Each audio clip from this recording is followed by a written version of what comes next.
Cuando el año está por terminar, generalmente en el último tercio, se vuelve costumbre en los medios tradicionales publicar noticias y artículos acerca de lo que podría suceder el año próximo. Se trata de supuestas predicciones o profecías acerca de desastres naturales, a veces interestelares, guerras, crisis económica, la muerte de alguien importante y largo etcétera. Todas ellas tienen en común un muy famoso libro llamado Las Profecías y cuyo autor es nuestro protagonista, Nostradamus, que ha ganado entre varias opciones en una terna, en una encuesta popular que realicé sobre los temas favoritos para el nuevo documental. Considerado uno de los videntes más famosos de la historia universal, varios sucesos que tuvieron lugar a lo largo del tiempo son atribuidos a su persona desde hace siglos. Resulta insólito, inverosímil, increíble que un simple boticario del siglo XVI hubiese concebido muchos eventos más que significativos para nuestra especie, tomando en cuenta que su época tenía elementos tecnológicos muy reducidos para lo que refiere a informarse,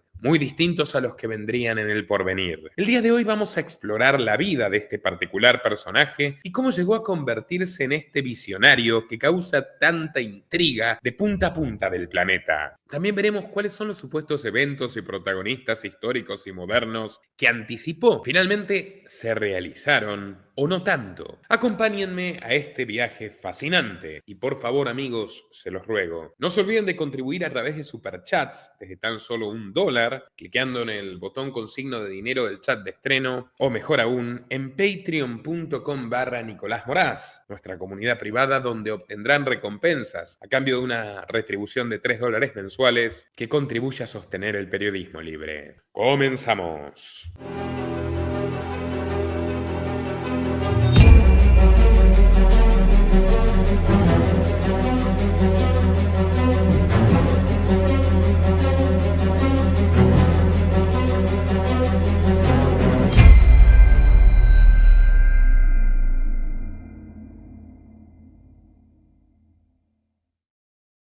En Saint-Rémy-de-Provence, la región de Provenza, al sur de Francia, había una humilde casita situada en la calle Jauchet, número 6. Corría el mediodía y el sol estaba en su máximo apogeo. En aquella morada abrió los ojos por primera vez Michel de Notre-Dame. Corría el año 1503 y fue uno de los 9 hijos del notario Jacques de Notre-Dame y René de Saint-Rémy. Su familia era de origen judío, perteneciente, según el futuro Nostradamus, a la tribu de Issacar, una de las más famosas de las 12 de Israel y parte de los llamados 10 clanes perdidos. En 1486, Provenza fue anexada por el Reino de Francia y todos los judíos que habitaban aquellas tierras fértiles debieron convertirse al cristianismo bajo amenaza de ser expulsados. Entre los conversos estaba la familia de nuestro protagonista. Su abuelo materno era Juan de Saint-Rémy, quien aseguraba provenir de la nobleza regional y era descendiente de un caballero llamado Richard de Saint-Rémy. Existe una nebulosa que rodea la infancia de Nostradamus. Según algunas fuentes, el pequeño Michel fue educado por su abuelo materno, quien influyó decisivamente en su desarrollo personal y académico. Gracias a él, de niño, aprendió latín, griego, hebreo y medicina, mostrando su superdotación intelectual. Michel dejó su hogar a los 15 o 16 años y se mudó a la localidad de Avignon a culminar el bachillerato. Sin embargo, hacia 1520 estalló una epidemia de peste bubónica que lo obligó a abandonar dicha región. El contacto directo con la muerte por primera vez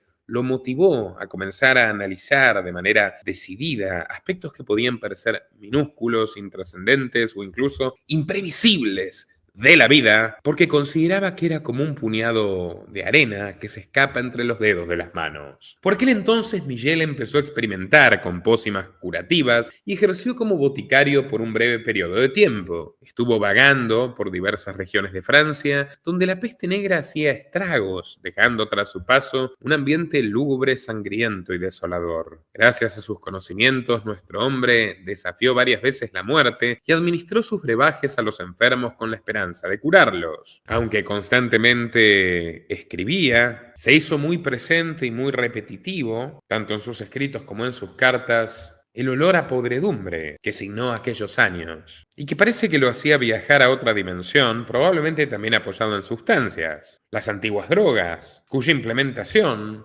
recaía en manos precisamente de boticarios, curanderos y las llamadas brujas, por aquellos tiempos, y que en muchos casos, por supuesto, ayudaban de manera decisiva a personas que estaban sufriendo agónicamente, y a la que los sacerdotes del vulgo les recomendaban sencillamente rezar por la salvación de su alma, aun cuando su cuerpo todavía podía tener solución. Tiempo después, Nostradamus se inscribió en la Universidad de Montpellier y siguió los pasos de su familia. En 1529 apareció otro brote de peste mortífera y Michel suspendió sus estudios por un tiempo. Se estaba volviendo un tanto hipocondríaco e irónicamente quizás fue ello lo que no le permitió culminar la carrera de medicina, por más que está en duda. Unos dicen que obtuvo el título de doctor y otros aseguran que lo expulsaron al descubrir su oficio de boticario, que era considerado infame para la época, que lo acusaron de curandero. Otras fuentes sencillamente sostienen que dejó de asistir a clases por miedo a contagiarse y que se recluyó durante largo tiempo. De todos modos, el caso es que nuestro hombre se trasladó a la región de Agen a trabajar como médico domiciliario. Para su sorpresa, un viejo amigo suyo lo contactó y le ofreció que trabajen juntos.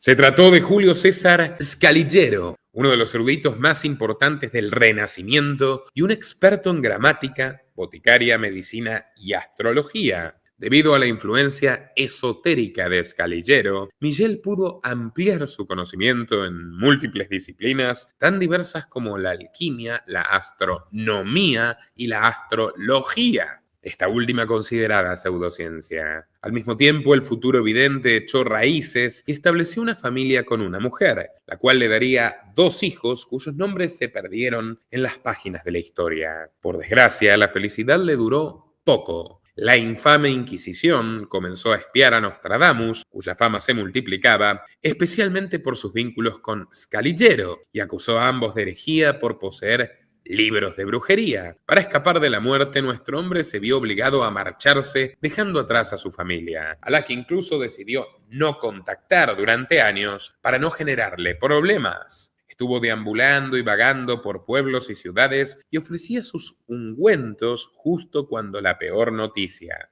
lo devastó. En Agen, la parca había descendido de los cielos en forma de peste y con su guadaña impiadosa acabó con todos y cada uno de los habitantes. Rápidamente Michel retornó a su pueblo, pero era demasiado tarde. Su esposa e hijos yacían muertos en una pila de cadáveres en una fosa común, con los ojos desorbitados, mientras las aves carroñeras se posaban en ellos. Él había tenido pesadillas similares y sintió que finalmente fueron premonitorias. En aquel instante Nostradamus sintió que su mundo entero se desmoronaba. Se desplomó en el piso, absolutamente acongojado, con una asfixia angustiante en su pecho, mientras contemplaba al cielo y las lágrimas brotaban de sus ojos. Varias veces se preguntó: ¿por qué a mí, Señor? ¿Por qué? ¿Por qué no lo vi antes?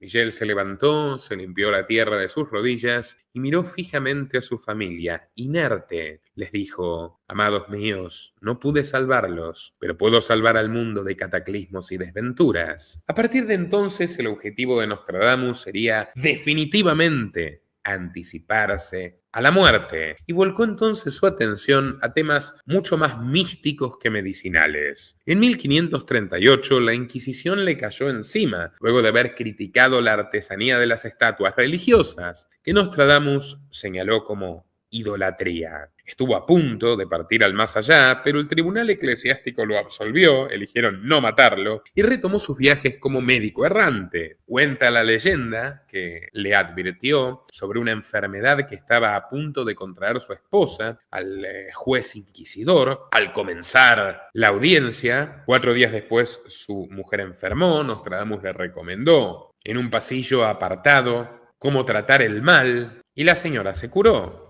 Pero esto no es más que rumorología popular. El caso es que la Inquisición lo perdonó y rápidamente su fama como médico corrió como la pólvora por toda Francia. De hecho, le permitieron practicar su oficio y aparentemente algunos de sus remedios funcionaban muy bien en los enfermos. Michel a menudo recomendaba el consumo de agua potable limpia y recetaba pastillas de pétalos de rosa, hierbas y flores. En cada visita ordenaba limpiar el lugar a la perfección, desinfectar y matar a las ratas. lo cual claramente era correcto. Para evitar contagiarse utilizaba una máscara de cuero y mandaba a quemar los cuerpos de los infectados y también quemar sus ropas para evitar la expansión del virus. Había demostrado un agudo sentido común, una gran capacidad de pensamiento crítico. En 1547 se casó con Anne Ponsarde Gemelle, una viuda rica cuyo marido había muerto por la peste, con quien además tuvo 6 hijos. Gracias a su nuevo matrimonio, Nostradamus empezó a codearse con la nobleza y con personajes pintorescos como astrólogos y alquimistas de la élite. Después de haber sido perseguido fieramente por la Inquisición y de haber esquivado varias veces la muerte por enfermedad, Michel alcanzó la fama y el reconocimiento nacional. Con ese respaldo empezó a forjar la imagen que lo inmortalizaría. En 1550, nuestro boticario favorito empezó a publicar una serie de almanaques anuales bajo el seudónimo Nostradamus.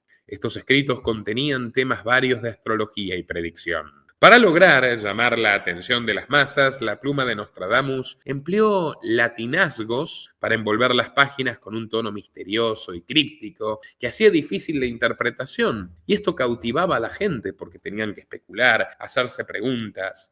La duda los corroía. Nostradamus practicaba una literatura un tanto morbosa y de todas formas no estaba satisfecho con ese efecto. Quería más. Se propuso entonces una idea muy osada: escribir profecías dirigidas a personas de un futuro muy lejano, lo cual sería una garantía para perpetuar su prestigio. Claro, si acertaba, o si al menos se aproximaba a las cosas. En 1955 publicó la primera edición de sus profecías y rápidamente se convirtió en un éxito de ventas. El contenido del libro está lleno de versos revestidos de juegos de palabras y una extraña mezcla de idiomas como el griego, el latín, el italiano y el francés.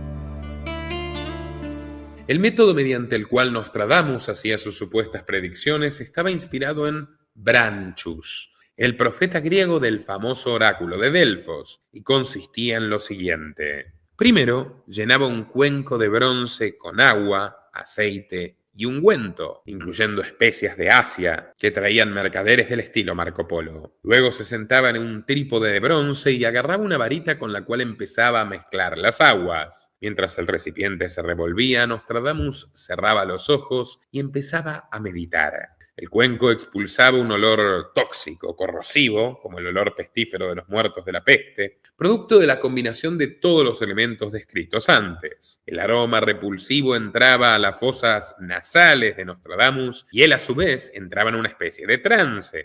De repente Michel perdía la noción del tiempo. Sentía cómo su mente y su espíritu se separaban de su existencia física y se adentraban en un mundo desconocido, en otra dimensión. Durante ese viaje astral, supuestamente veía las luces que viajaban a una velocidad impresionante. De pronto, un montón de imágenes bombardeaban sus retinas, ocasionando que se retorciera de un lado a otro mientras emitía gritos desenfrenados. De pronto volvía en sí y despertaba profundamente agitado, con la respiración entrecortada, fatigada. Según él, la información que había recabado en aquel lapso lo había dejado intrigado, porque vio cosas que no entendía qué exactamente representaban, pero que en sus palabras le hablaban del futuro de la humanidad. Ese mismo año hizo su primera predicción. Aseguró que un león joven caería en combate. Tiempo después, el rey Enrique II de Francia, apodado el León, murió en un torneo a consecuencia de haber sido herido en un ojo por su contrincante.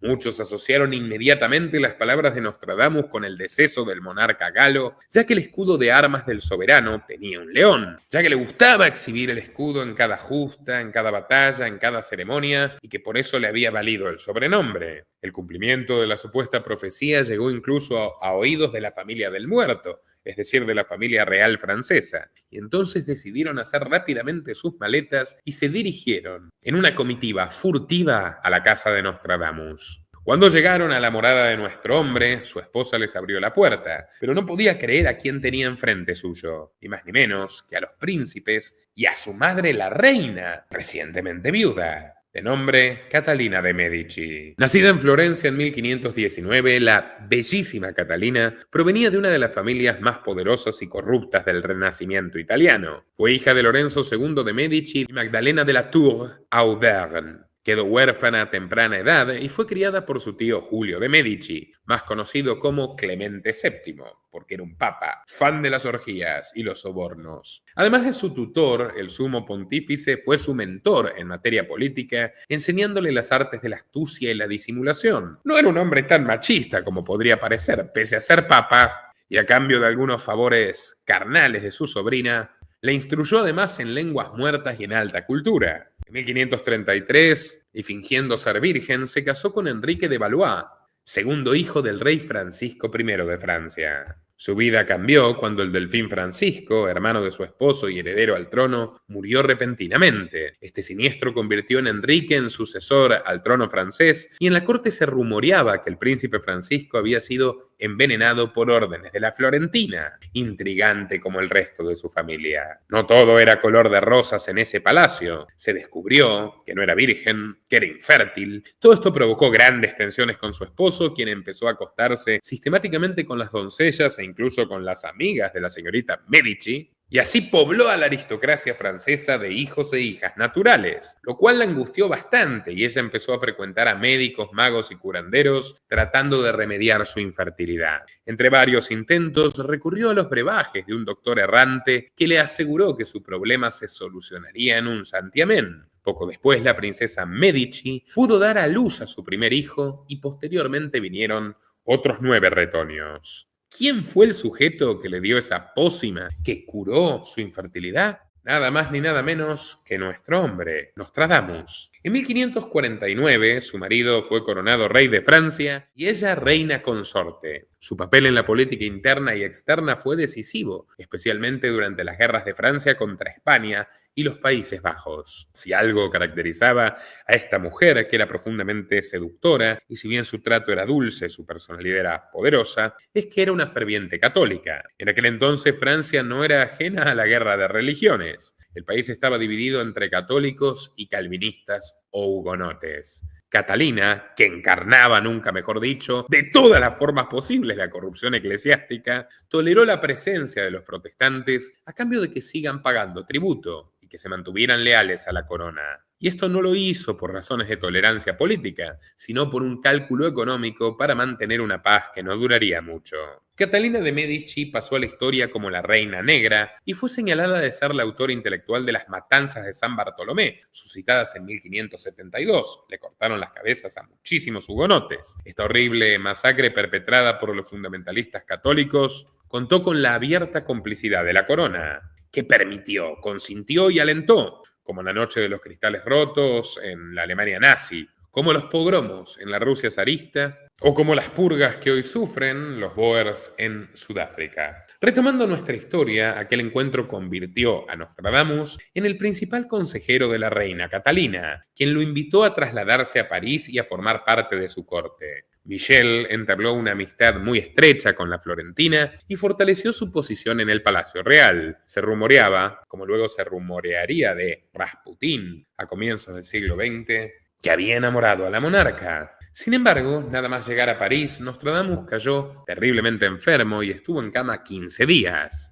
Catalina incluso se acercaba, le sostenía la mano y le susurraba palabras dulces al oído. Terminando sus servicios, volvió a su hogar a retomar su vida ordinaria, pero su fama había cruzado las fronteras francesas y ahora todos los príncipes y reyes de Europa acudían ante él para conocer su futuro. Era la moda de Nostradamus. En la década de 1560 empezaron a aparecer sus detractores. La mayoría provenía tanto de la Iglesia Católica como también de las congregaciones protestantes que lo acusaban de ser un farsante y un hereje. La Inquisición no se quedó atrás, recogió su viejo expediente, lo reabrió y lo encarcelaron por publicar un almanaque sin el permiso del obispo, que era un requisito impuesto por decreto real. Sin embargo, Carlos IX pisoteó su propio edicto, mandó a liberar inmediatamente a Nostradamus y lo nombró su consejero máximo y médico personal. No obstante, la salud de nuestro protagonista estaba mermando y cada día se sentía más débil y cansado. Sentía a la muerte respirándole en la nuca e hizo llamar a un notario para redactar su testamento. Le preguntaron por qué no hacía algo para curarse y sostuvo que sus poderes le fueron conferidos para obrar solo en forma generosa y nunca egoísta. y que si Dios quería llevárselo, él no tenía nada que hacer al respecto. El 2 de julio de 1566, la parca se hizo presente en el lecho del moribundo Nostradamus y extendió su huesuda mano para llevarse el alma de nuestro hombre. Mientras emprendía el viaje hacia el más allá, las calles de Francia se poblaban de lamentos y de ironías sobre el hombre que declamó salvar al prójimo, pero no pudo salvarse a sí mismo. Ojo, sus partidarios más fanáticos llegaron a compararlo con Jesús.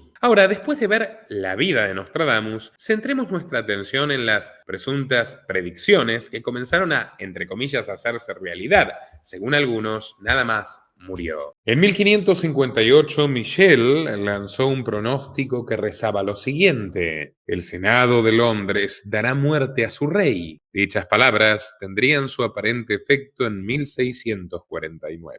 En medio de una cruenta guerra civil, el Parlamento inglés, encabezado por el infame Oliver Cromwell, ejecutó al rey Carlos I por el cargo de traición. Nostradamus habría anticipado el devastador incendio de Londres del año 1666 que destruyó gran parte de la City. Lo hizo con estas palabras: Londres será quemada por bolas de fuego en 3 veces 26. Nostradamus seguiría dando de qué hablar cuando, 2 siglos después de su muerte, su natal Francia fue imbuida por un evento sanguinario que cambió la modernidad para siempre: la Revolución Francesa.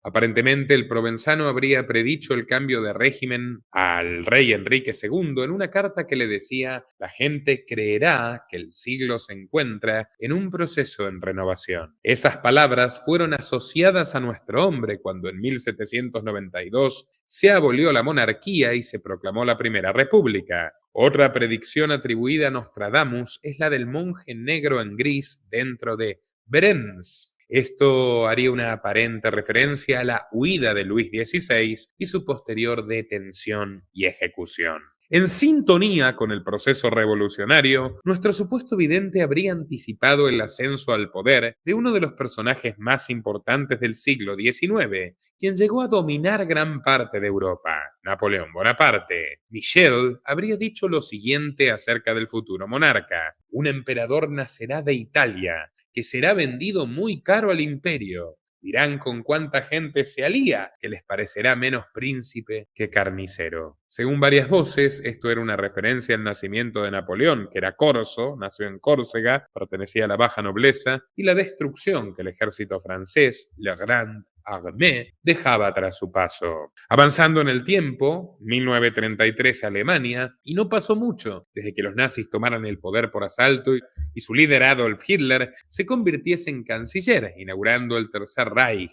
finiquitando la República de Weimar. La nación teutona estaría inmersa en una oscuridad totalitaria durante 12 años y el mundo estallaría en la Segunda Guerra Mundial, motivado tanto por Hitler como por Roosevelt, Stalin y los patrocinadores compartidos que lo miraban todo cínicamente desde Wall Street, tal y como documentó el gran historiador Anthony Sutton. ¿Qué tiene que ver el señor austríaco de bigote con nuestro protagonista Nostradamus? Hay quienes afirman que el francés predijo el ascenso del Führer.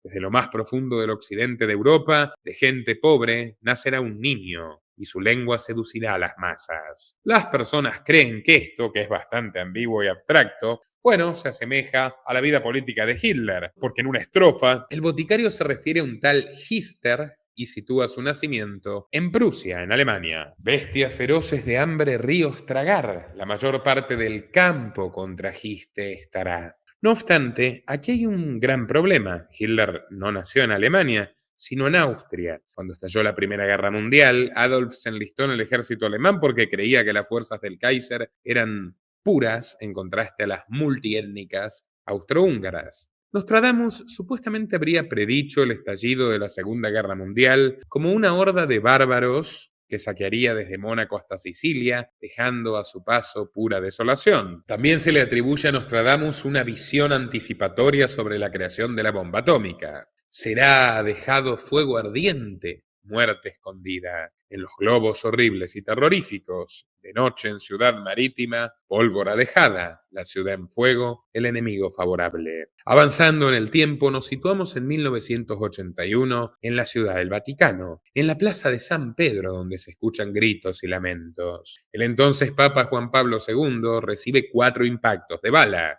sobrevivió al atentado del turco Ali Akka, y de hecho vivió hasta 2005. Esto lo contamos en varios documentales, ¿verdad? El 13 de mayo del 81, los balazos resonaron en la plaza de San Pedro como un trueno sacrílego. 4 balas, frías y precisas, atravesaron el aire cargado de fervor divino y se clavaron en el cuerpo de Juan Pablo II, que cayó sangrando sobre su sotana blanca. Entre el caos, los gritos y el humo del terror, él juró haber visto el rostro de la Virgen María, una figura luminosa, envuelta en un manto azul más profundo que el mar, sosteniendo entre sus manos el hilo de su destino. Y realmente, si no murió aquella mañana, fue casi que un milagro. El turco Ali Akka, pistolero de mirada vacía y manos temblorosas, fue reducido al suelo, atestiguando con horror que su inmolación había sido en vano, Huoxila no estaba muerto. Los informes oficiales cerraron el caso como obra de un lobo solitario, pero las inconsistencias persisten hasta el día de hoy, porque el pistolero cambió su testimonio 37 veces. ¿Quién lo financió y protegió antes del atentado? Los rumores apuntan a conexiones con el servicio secreto búlgaro o con jesuitas de la KGB dentro de la iglesia.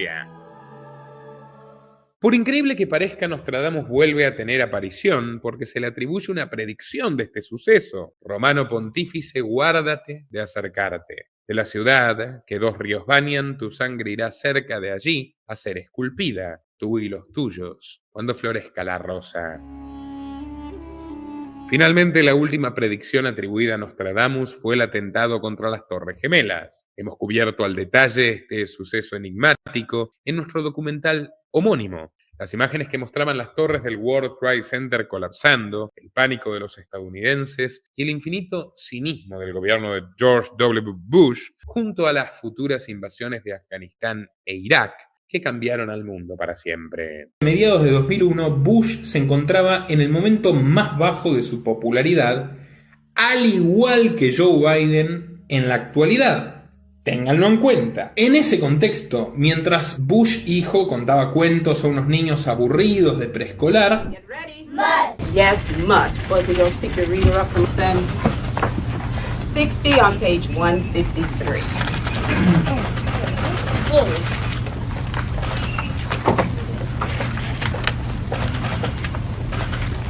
At the count of 3, everyone should be on page 153. If the yellow paper is going to bother you, drop it. Thank you. Later, blessed, that goat must go. What's behind the word said? Come. And what does that mean? We will try it. Go on. So the goat say. Las Torres Gemelas de Nueva York, ícono del capitalismo corporativo norteamericano, se derrumban, cobrándose 3.000 vidas en el atentado más sanguinario de la historia norteamericana. La Organización Internacional de Comisiones de Valores, bajo la carátula de graves delitos financieros, informó que días antes de la tragedia, precisamente 6 días antes, el 5 de septiembre del año 2001, las acciones de United Airlines, la aerolínea propietaria del avión que finalmente se estrellaría contra la Torre Sur, bajaron inexplicablemente 42% su valor. ¿Qué significa esto? Que no hay ninguna explicación para que se haya surgido esa baja del precio en las acciones de esta compañía, salvo que los inversores tuvieran conocimiento de lo que estaba a punto de ocurrir, es decir, de el incidente del 11 de septiembre. Asimismo, hubo una venta masiva de títulos de la famosa firma Morgan Stanley, que también financiaba a los demócratas y a los republicanos, y también asociada al extinto banquero Genuid, que era un inversor minoritario, y qué casualidad, precisamente sus oficinas ocupaban 22 pisos de las torres que 5 días después colapsarían. El día de la tragedia, la mayoría de sus altos ejecutivos no asistieron a trabajar. Detrás de la venta masiva de las acciones de Morgan Stanley y de United Airlines encontraremos una empresa y un individuo.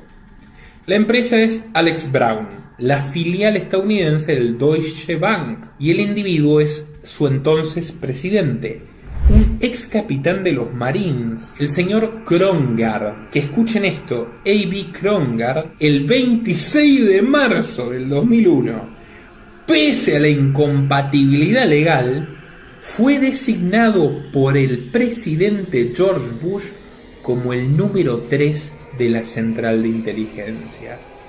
Es decir, el tercer director de la CIA, presidente de la compañía Alex Brown, vendió masivamente acciones de United Airlines y de Morgan Stanley 5 días antes de que colapsen las torres y por lo tanto bajara el valor de sus inversiones. Y atentos a lo siguiente que realmente supera la ficción. Minutos después de la catástrofe, en su primer día como director nacional de la Administración Federal de Aviación, vaya primer día para comenzar en ese empleo, Ben Slaney activó por primera vez en la historia nacional el plan de emergencia llamado Skatana. Dio la orden, repito, de cerrar el espacio aéreo de todos los Estados Unidos y exigió que los más de 500 aviones que estaban en vuelo aterricen de inmediato, dejando varados a docenas de miles de pasajeros en caóticos aeropuertos colapsados. Pero parece que este plan no funcionó muy bien, que digamos. El excelente documental de Michael Moore, Fahrenheit 9/11, muestra que la Casa Blanca permitió una autorización para que casi 2 docenas de jets privados pudiesen salir del país. Aviones que llevaban a bordo a 142 empresarios sauditas, incluyendo a 24 miembros de la prominente familia Bin Laden. Así es, tal como lo oyeron. El apellido más temido y buscado de la historia nacional americana fue leído, registrado y archivado en media docena de aduanas sin causar ningún escándalo ni alerta, sin siquiera un llamado de atención. Y no era que no estuviesen avisados. El 6 de agosto, 36 días antes de la tragedia, George W. Bush estaba vacacionando en su rancho de Crawford, Texas, cuando unos agentes de la CIA aparecieron para entregarle un informe con un título demasiado sutil, demasiado ambiguo para que el presidente pudiese entenderlo. I believe the title was Bin Laden determined to attack inside the United States. Así es. Por si no oyeron bien, se llamaba Bin Laden determinado a atacar a Estados Unidos. Y advertía que Osama y su grupo Al-Qaeda estaban planificando minuciosamente un ataque mediante el secuestro de aviones estadounidenses. Bush lo leyó con desinterés, o fingiéndolo quizás, y hasta se mostró irritado porque lo interrumpiesen cuando le explicaba a un colega cómo era su innovadora técnica de swing para que la bola de golf se pudiese elevar bien alto sin perder puntería. El vicepresidente republicano Dick Cheney y el secretario de Defensa Donald Rumsfeld, arquitectos principales de las guerras de Bush, también trataron de quitarle importancia al informe, comentando que seguramente eran falsas pistas otorgadas por esos musulmanes para confundir a los agentes. Semanas más tarde, en aquella misma oficina, Dick contemplaba cómodamente, con los pies apoyados sobre el escritorio, cómo sus torres gemelas habían sido aniquiladas por miembros de Al-Qaeda que secuestraron aviones. Era la profecía más anunciada y desoída de la historia moderna. El gobierno determinó que fueron 19 árabes los verdugos del peor atentado jamás sufrido en Norteamérica. 19 seguidores de Alá que fueron entrenados por los hombres de Osama y que murieron cumpliendo aquella sagrada misión asesina. Al respecto, Nostradamus habría dicho lo siguiente: 5:40 grados el cielo arderá, fuego acercándose a la gran ciudad nueva. Al instante, gran llama esparcida saltará cuando se quiera a los normandos probar. Los intérpretes sostienen que la ciudad nueva es Nueva York, aunque para el 2001 la urbe tenía 377 años de existencia. En cuanto al derrumbe de las torres, el francés habría escrito: en el fuego del centro de la tierra hará templar alrededores de Ciudad Nueva. 2 grandes rocas, largo tiempo harán guerra, luego Aretusa enrojecerá de nuevo el río. Ya me parece sinceramente demasiado, traído de los pelos. No sé qué opinan ustedes, los leo en los comentarios. Las predicciones de Nostradamus también fueron asociadas al mundo hispano, concretamente a España. De hecho, varios intérpretes aseguran que el boticario hizo referencia en sus escritos a eventos históricos como las invasiones napoleónicas, el hundimiento de la Armada Invencible, la Guerra Civil Española y el ascenso y caída de dictadores. Esta última se la asocia a Francisco Franco, Pero el análisis que hacen muchos es demasiado genérico y puede referirse a varias personas de un carácter autocrático en España, como por ejemplo Pedro Sánchez en la actualidad. No obstante, hay una profecía atribuida a Nostradamus sobre una ciudad española muy importante. Hay quienes dicen que es una de sus profecías más catastróficas. Se trata de Barcelona, y el francés habría predicho que esta urbe sería el escenario de cruentos enfrentamientos marítimos que podrían desestabilizar a toda la región. De Barcelona por mar, una poderosa armada. Marsella entera de miedo temblará. Islas ocupadas de mar, ayuda cerrada. Tu traidor en tierra nadará. También el boticario habla de intrigas políticas y traiciones en la capital catalana. No se llegará a ningún acuerdo de paz. Todos los interesados obrarán por engaño. De paz y tregua, tierra y mar protestando. Por Barcelona asaltada con habilidades de flota. Lo único que sí se cumple de esta supuesta profecía son las constantes conjuras políticas clásicas del separatismo catalán, del socialismo corrupto de Salvador Illa, etcétera, etcétera, etcétera. Ahora entremos en un terreno muy pantanoso porque intentaremos ver qué profecías de Nostradamus se asocian con personajes de la actualidad. Uno de los personajes asociados a los escritos de Michel de Notre Dame es el rey Carlos III de Inglaterra. Aparentemente el destino fatídico del monarca anglosajón habría sido dictaminado hace 4 siglos. Nostradamus habló de un rey de las islas expulsado por la fuerza. Está claro que Gran Bretaña lo es. Y también es evidente que el reinado de Charles está asignado por escándalos familiares y un delicado estado de salud. Otra predicción de nuestro protagonista se relaciona al ascenso de León XIV. Por la muerte de un pontífice muy anciano, será elegido un romano de buena edad. De él se dirá que debilita su sede, pero por mucho tiempo permanecerá sentado y en mordaz actividad.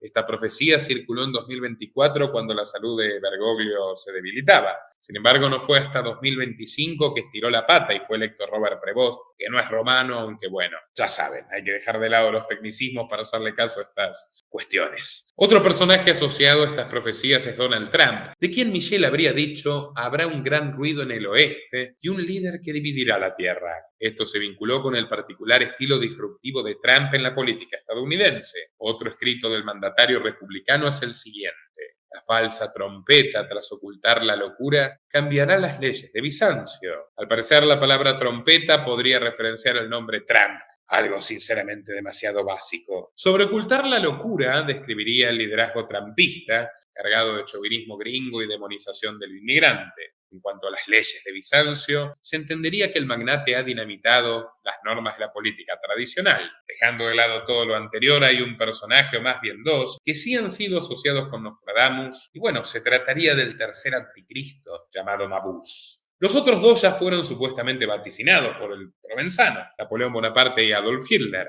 Michel dijo sobre este siniestro personaje, el tercer anticristo, lo siguiente: un líder religioso al que la multitud aclame. Estos lo han esperado por mucho tiempo y creen que será la cura para el enfermizo mundo. Hay varios candidatos, entre ellos Vladimir Putin, algo que fue sostenido por varios detractores del autócrata. Según John Hoge, autor del libro El Anticristo Ruso, la descripción que hace Nostradamus sobre Putin es muy fidedigna. Del oriente vendrá el traicionero para atacar a los infantes de Rómulus del mar Adriático con su flota en Libia. Los habitantes de Malta y otras islas cercanas temblarán. Putin se ha vendido como uno de los guardianes de los valores tradicionales cristianos frente a las perversas naciones occidentales. Además, varios propagandistas han mencionado a Moscú como la tercera Roma. Kaiser viene de César, zar viene de Kaiser, y la heredera del extinto Imperio Romano de Oriente, o bizantino. Pero en nuestro documental homónimo, el de Vladimir Putin, que llegó a más de 2 millones de personas en su día, y es el primero de nuestra playlist de documentales, por cierto, para quien lo quiera ver de nuevo, lo hemos republicado. Bueno, ya mencionamos que el ascenso de Putin al poder en 1999 estuvo signado por ataques de falsa bandera en Chechenia y en otros lugares de Rusia, y la creación del mito en torno a él para maquillar una vida extraordinariamente oscura. Otro personaje señalado como Mabuse es Benjamín Netanyahu por la carnicería genocida que está llevando adelante contra los palestinos. La figura del dictador sionista ha sido asociada con Hitler y otros asesinos seriales de la historia. Nostradamus escribió sobre el nuevo anticristo. Después, Mabuse morirá pronto. Tendrá un horrible destino para bestias y gentes. Para quien la busca, la venganza llegará. 100, mano, sed y hambre cuando el cometa pase. Muy pintoresco. Pero no es la primera vez que se acusa a algún político de ser el tercer anticristo. Saddam Hussein y el propio Barack Obama también fueron asociados con las profecías de Nostradamus por distintos teóricos de la conspiración. Llegados a este punto, ustedes dirán, bueno, Nicolás, Nostradamus no habrá acertado del todo, pero muchas de sus predicciones se acercan bastante a describir ciertos eventos o personajes. Estimados espectadores, lamento decepcionarlos, pero bueno, soy bastante escéptico y me gusta argumentarlo. Nostradamus arrastra múltiples polémicas que les contaremos a continuación. En primer lugar, debemos hablar de las supuestas profecías que no se cumplieron. Por ejemplo, en el año 1999 muchos auguraron el fin del mundo, porque Nostradamus escribió el año 1999, séptimo mes, del cielo vendrá un gran rey del terror. Todos en aquel año estaban como locos, preocupados porque el mundo colapsaría. No obstante, pasó el mes séptimo y la vida siguió como si nada. Cuando se difundió, allá por 2012, la profecía maya del fin del mundo, Nostradamus también fue puesto sobre la mesa porque hacía alusión a que el tercer anticristo haría su aparición, pero al final no sucedió absolutamente nada. Bien, chicos, prepárense, faltan unos segundos. ¡Hay que seguir! 6, 5, 4. Me siento tan orgullosa de ti, Homero. 2, 1. ¡Adiós, estúpida tierra! Parece que hay un retraso. Ay, mi reloj debe estar adelantado. Espérenlo, espérenlo, espérenlo. Espérenlo, espérenlo, espérenlo. Espérenlo, espérenlo. La vida sigue. Muchos han cuestionado si en verdad Nostradamus predijo el ataque a las Torres Gemelas, como les hablamos anteriormente. Los más creyentes señalaron la frase «2 pájaros de acero caerán del cielo» como una evidencia, pero los más escépticos argumentaron que el boticario nunca mencionó tal cosa, que se trató de un relato para explicar los atentados. Otro problema está en el ascenso de Hitler. Hace unos minutos atrás hablamos de que Nostradamus se refirió al líder nazi como Histe o Hister, pero también es un error. Hister es el nombre en latín del río Danubio. Es probable que nuestro hombre se refiriera en realidad a la región geográfica y no a un individuo o a una persona en particular. Además, el latín y el alemán no son precisamente lenguas hermanas. Entre otras profecías fallidas está el aterrizaje a la luna, el fin del mundo, la llegada de un líder débil que muchos señalaron como Joe Biden, pero nada en concreto puede probar la veracidad de estos dichos. Lo que pasa es que la escritura de las predicciones está embellecida con una retórica muy poética, pero al mismo tiempo críptica, sumamente difícil de interpretar, y bueno, da lugar a amplias imaginaciones, que es básicamente lo que Nostradamus quería. O sea, realmente fue un genio absoluto del marketing. Nostradamus nunca señaló una fecha concreta o lugar donde sucederían los sucesos, y todo lo que menciona es sumamente vago. Según diversos académicos franceses, el problema se debe a la traducción que se hizo de los textos del provenzano. Estos expertos afirman que el francés del siglo XVI no es el mismo que el de los siglos XX y XXI. Los idiomas evolucionan con el tiempo, adoptan y desechan palabras. A la hora de llevar los escritos de Michel de Notre Dame a otros idiomas, los traductores buscaron palabras similares al inglés o al español, que el lector pudiese comprender, pero el significado original terminó variando radicalmente. Las supuestas profecías de este caballero fueron utilizadas como propaganda por numerosas personas muy oscuras para justificar sus acciones, lo cual no es culpa de Nostradamus, pero sí, por ejemplo, Joseph Goebbels, el jefe de la maquinaria de propaganda nazi, incorporó sus profecías a su propaganda. Entonces, si las profecías no son precisamente precisas y la mayoría no se cumplieron, ¿qué quería? Básicamente, el entretenimiento universal, vamos a decirlo. Ha sido un literato que perduró durante 5 siglos. ¿Cuántos pueden decir eso? Y lo hizo con un lenguaje adornado de complejidad, de exageraciones, con el propósito incluso de asustar a la gente, según él mismo, para que la gente recapacite sobre su inconducta y no se deje arrastrar por la violencia. O sea, más que profecías, eran metáforas, eran parábolas. La vida de Nostradamus tampoco es lo que parece. Al inicio les dijimos cómo la Inquisición lo persiguió por sus prácticas herejes, pero según varios críticos modernos, la Iglesia no fue nunca tan dura con él. De hecho, sus escritos nunca fueron incluidos en el índice de libros prohibidos del Vaticano. El único contacto que habría tenido con el alto clero fue cuando brindó una conferencia sobre las cualidades de una pieza de bronce, aunque no hay documentación que lo respalde. Nostradamus parece que tampoco fue un autor original. En su tiempo fue acusado de plagiar sus profecías de un libro publicado en 1522 llamado Mirabilis Liber, el cual recopilaba todo tipo de anuncios apocalípticos de autores clásicos como Plinio el Viejo o Tito Livio, que había sido escrito no para ser interpretado, sino para fines de lectura académica. Además, Mirabilis Liber incluía 24 citas bíblicas, lo que explicaría por qué las predicciones de Nostradamus tienen ese tono místico. El problema es que todo esto se trata de sesgos de confirmación, es decir, interpretarlo todo en base a nuestras creencias o nuestra predisposición o nuestras ganas de emoción, ignorando la información contradictoria. Al ser las profecías de Nostradamus tan amplias, cada persona lo interpreta en base a sus intereses particulares. Esto es peligroso, sobre todo si la manipulación de esos textos es utilizada con fines propagandísticos para justificar guerras o genocidios, como fue el caso de los nazis o del 11 de septiembre. Sin duda, Nostradamus es una de las figuras más controvertidas de la historia. Sus aparentes predicciones seguirán siendo tema de discusión en el futuro. Al fin y al cabo, las profecías son una forma de reflejar nuestras esperanzas y temores ante lo desconocido. Amigos, los invito a retribuir este esfuerzo periodístico en patreon.com/Nicolás Moraz desde tan solo $3 mensuales o a través de la opción unirse de YouTube. Es indispensable para que podamos seguir emitiendo. Al mismo tiempo, les agradezco su atención y me despido. Hasta la próxima. Nuestro trabajo depende de tu apoyo. Para que siga siendo posible, realiza tu aporte desde tan solo $3 por mes a través de Patreon, en los enlaces que figuran en la descripción o en el comentario fijado. También podés hacerlo vía Bitcoin o desde la opción unirse de YouTube. Y si estás en Argentina, elegí el medio de pago de tu preferencia a través de Mercado Pago. Quienes nos apoyen en Patreon desde $5 mensuales tendrán acceso a análisis, entrevistas, conferencias y documentales exclusivos. También tenemos opciones para sponsors, así que publicita con nosotros a través de patreon.com/Nicolás Moraz.